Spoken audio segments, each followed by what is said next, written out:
¿Por qué en la Patagonia Argentina se encuentran tanta cantidad de fósiles de dinosaurio? Como en muchas zonas áridas del planeta, sus rocas expuestas afloran a la vista de quienes buscan interpretar la historia de la vida. En los museos, junto a los paleontólogos y paleontólogas, podemos conocer sobre el surgimiento, desarrollo y extinción de los dinosaurios.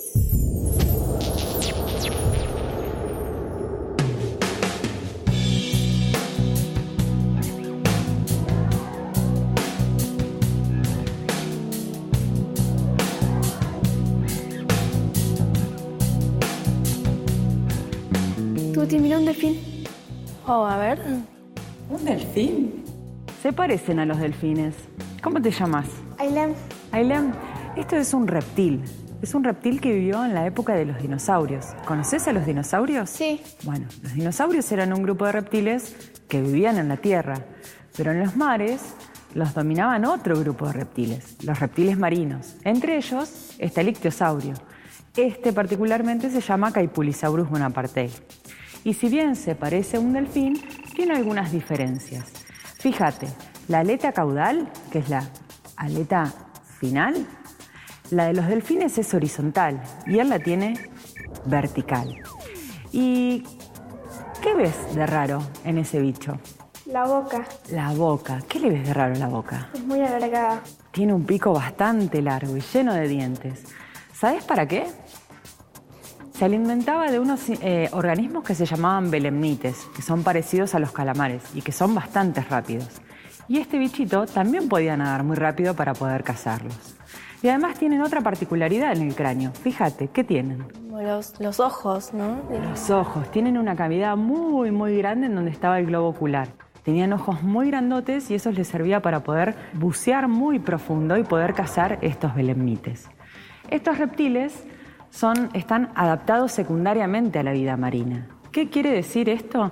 Que sus ancestros, sus parientes, vivían en tierra y ellos volvieron al mar. Exacto, volvieron al agua. Y para eso tuvieron que modificar sus miembros. Entonces, en vez de tener patas y brazos para poder caminar, las tuvieron que transformar en aletas. ¿Ves las aletas que tienen ahí? Tienen un par de aletas adelante y otro par de aletas atrás. Con eso podían nadar junto con su aleta caudal muy, muy rápido. Y además de estos, ¿había otros reptiles con los que compartía hábitat? Sí, había un montón de grupos de reptiles que compartían con los ictiosaurios. Mira, acá tenemos un ejemplar de Geosaurus. Geosaurus era un cocodrilo marino, completamente marino. No como los de ahora que están siempre asomados en tierra y de vez en cuando se meten al agua. Así que teníamos los cocodrilos. Después, este ejemplar, por ejemplo, que estamos viendo acá, es una cría, es un juvenil de los ictiosaurios. Lo que creemos nosotros es que hace 150 millones de años atrás ingresaba un brazo del mar Atlántico y se formaba una cuenca. Entonces las aguas eran más tranquilas y estaban protegidas del mar abierto. Y esto hacía que este lugar sea ideal como para poder reproducirse y tener crías. Así que por eso encontramos en esta zona tanta cantidad de ejemplares. Te hago una pregunta, Ailem, ¿conoces algún grupo de reptil actual? Serpientes, tortugas, Cocodrilos. ¿Y sabes cómo tienen sus crías esos? por huevos. Por huevos. ¿Viste que yo te dije que estos eran reptiles? Bueno, pero estos reptiles tienen una particularidad. No ponen huevos. ¿Te imaginas por qué? Porque claro, ¿cómo van a volver a tierra a poner los huevos si ya habían cambiado las patas? Exacto, con los miembros transformados en aletas. Entonces, la particularidad también que tenían estos reptiles es que tenían sus crías en la panza. Así como los mamíferos, como nosotros, salimos de la panza de mamá, Bueno, en estos reptiles también pasaba lo mismo. Tenían sus crías en la panza.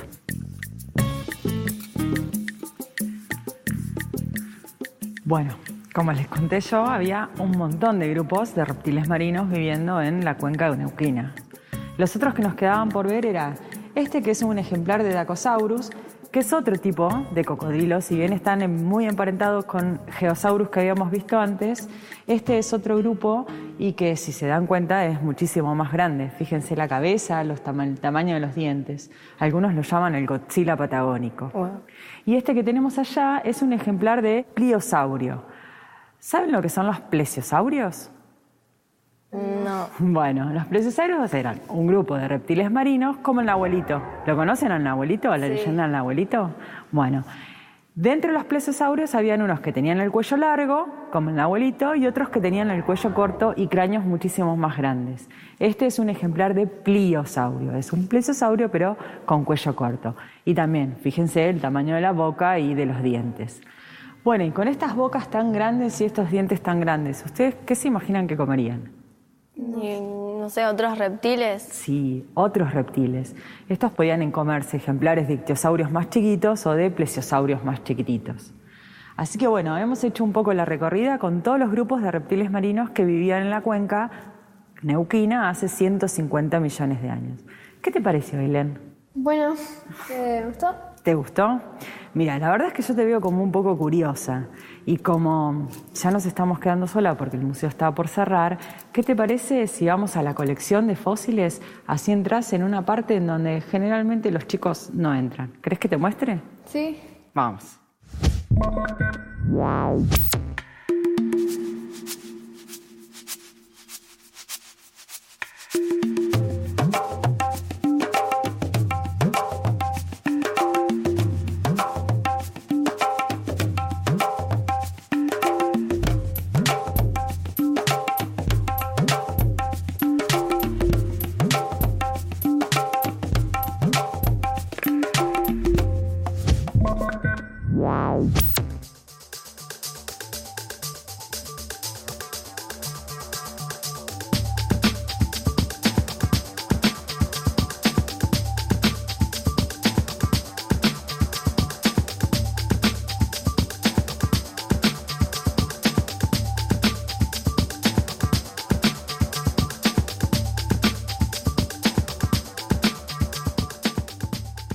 Bueno, Ailén, como te dije, ahora llegamos a la parte de la colección de fósiles.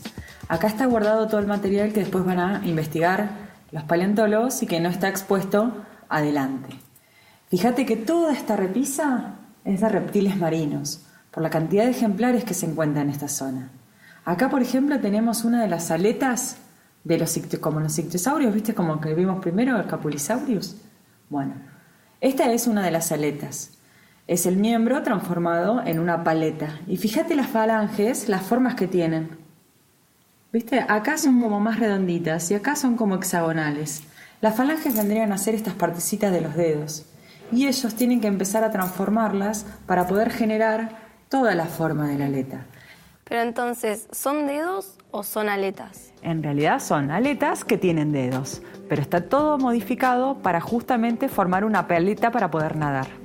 Serían como dedos pegados, como en forma de aleta. Sí, como dedos que se pegan y forman una aleta. Pero además, fíjate que toda en esta estantería, como te decía, íbamos a ver otros ejemplares. Bueno, y allá, fíjate que tenemos más ejemplares de cocodrilos. Vení, vamos a ver. Mira, acá tenés dos cráneos. Uno que está medio aplastado y el otro que está en 3 dimensiones, que los puedes ver tranquilamente. Esto es un Cricosaurus, mirá los dientes, ¿se ven? Bárbaro.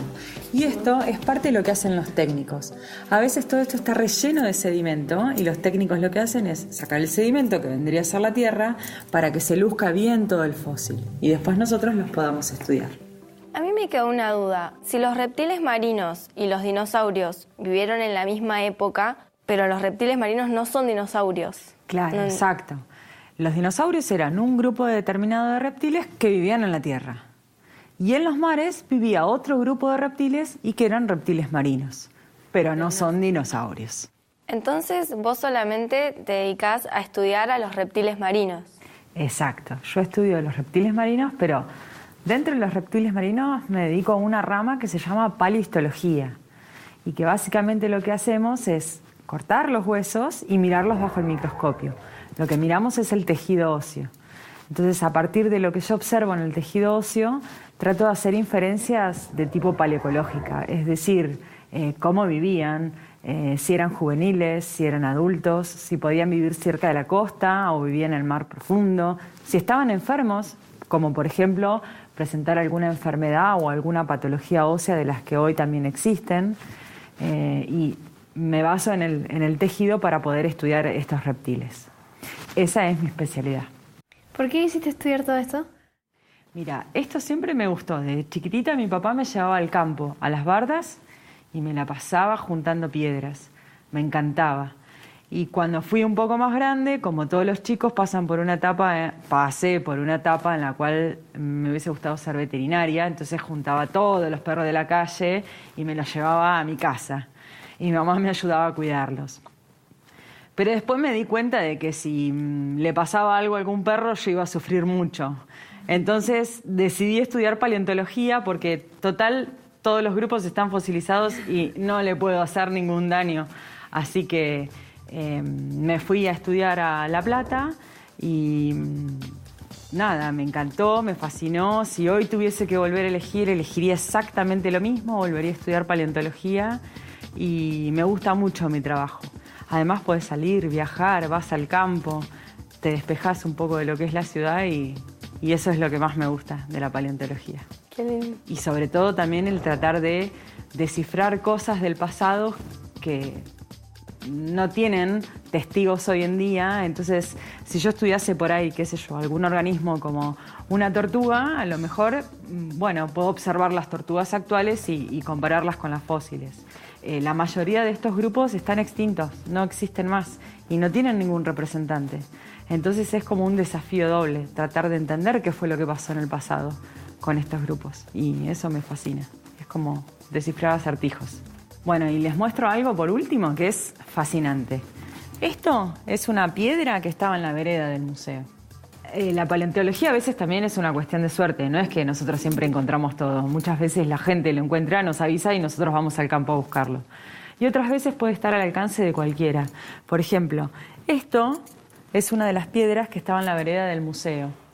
Y prestando un poco de atención, se dieron cuenta que tenía el molde de un hueso largo de un pterodáctilo. ¿Sabés lo que son los pterodáctilos?